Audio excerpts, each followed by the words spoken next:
ایک شخص کی 4 بیویاں تھیں۔ چوتھی بیوی سے وہ بہت محبت کرتا تھا اور اس کو بنانے سنوارنے میں ہر وقت لگا رہتا تھا۔ تیسری بیوی سے بھی وہ محبت کرتا تھا کیونکہ وہ بہت خوبصورت تھی، جو اسے دیکھتا گرویدہ ہو جاتا، اسی لیے اس کو یہ خوف لگا رہتا تھا کہ یہ کسی اور کی نہ ہو جائے، اسی لیے اسے چھپا چھپا کر رکھتا تھا۔ دوسری سے بھی اسے بہت محبت تھی، اسی لیے کہ وہ اس کی ساری پریشانیوں کا حل اسے بتاتی اور ہمیشہ اس کی مدد کرتی رہتی، مگر پہلی سے وہ محبت نہیں کرتا تھا، لیکن وہ اس سے بددستور محبت کرتی رہتی تھی۔ اب ہوا یہ کہ ایک دن وہ شخص اتنا بیمار ہوا کہ مرنے کے قریب آ گیا۔ اس نے سوچا میرے پاس 4 بیویاں ہیں، کسی ایک کو تو مرتے ہوئے ساتھ لے جاؤں۔ اس نے چوتھی بیوی سے کہا کہ تم میرے ساتھ چلو، میں نے تم پر اتنی توجہ دی اور اپنا مال بھی تم پر سب سے زیادہ خرچ کیا۔ جواب میں اس نے صاف صاف انکار کر دیا، بھلا کون کسی کے لیے مرتا ہے؟ تیسری بیوی سے کہا تو اس نے جواب دیا کہ دنیا میں ابھی میرے چاہنے والے بہت ہیں، میں کسی کی بھی ہو جاؤں گی۔ دوسری بیوی نے کہا کہ میں صرف قبر تک تو ساتھ آ جاؤں گی، مگر اس سے آگے میں نہیں آ سکتی۔ اب یہ بڑا پریشان ہوا۔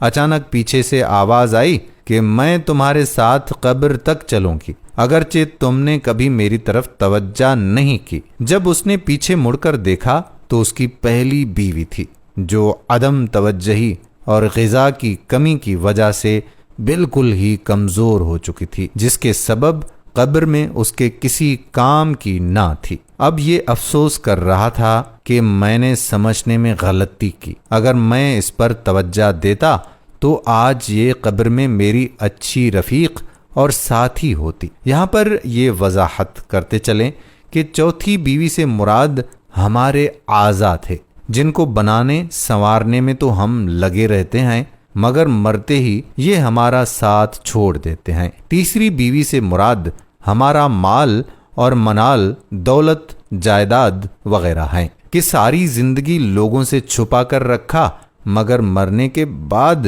یہ دوسروں کے ہو جائیں گے۔ تیسری بیوی سے مراد ہمارے اہل و عیال اور رشتہ دار اور دوست و احباب ہیں۔ دنیا میں یہی لوگ ہمارے کام آتے ہیں، ہمارے مسائل حل کرواتے ہیں، ان سے جتنی اور جیسی چاہیں مدد لیتے رہیں، مگر یہ لوگ بھی زیادہ سے زیادہ قبر تک ہمارے ساتھ رہتے ہیں۔ پہلی بیوی سے مراد ہمارے اعمال ہیں جو قبر میں ساتھ جائیں گے، لیکن ہم ان کی طرف توجہ نہ دے کر قبر کے حقیقی دوست، حقیقی رفیق اور ساتھی سے محروم ہوئے۔ آئیں آج ہی اپنے اعمال کی طرف توجہ دینے کا پکا عہد کرتے ہیں کہ ہم اعمال صالحہ کریں گے، اور اللہ رب العزت سے ہم دعا کرتے ہیں کہ اے ہمارے پروردگار، ہمیں صراط مستقیم پر چلنے کی توفیق عطا فرما۔ آمین ثم آمین یا رب العالمین۔ سب دوستوں سے گزارش ہے کہ ایک بار درود شریف پڑھ لیں، اور ایک بار درود شریف پڑھنے سے اللہ تعالیٰ 10 مرتبہ رحمت نازل فرماتا ہے، تو درود شریف پڑھیں اور اللہ کی رحمتوں کے سائے میں آ جائیں، اور اس ویڈیو کو آگے شیئر کر دیں۔ آنے والی ویڈیو تک آپ کا میزبان قادر بخش کلہوڑو آپ سے اجازت چاہتا ہے۔ اللہ حافظ۔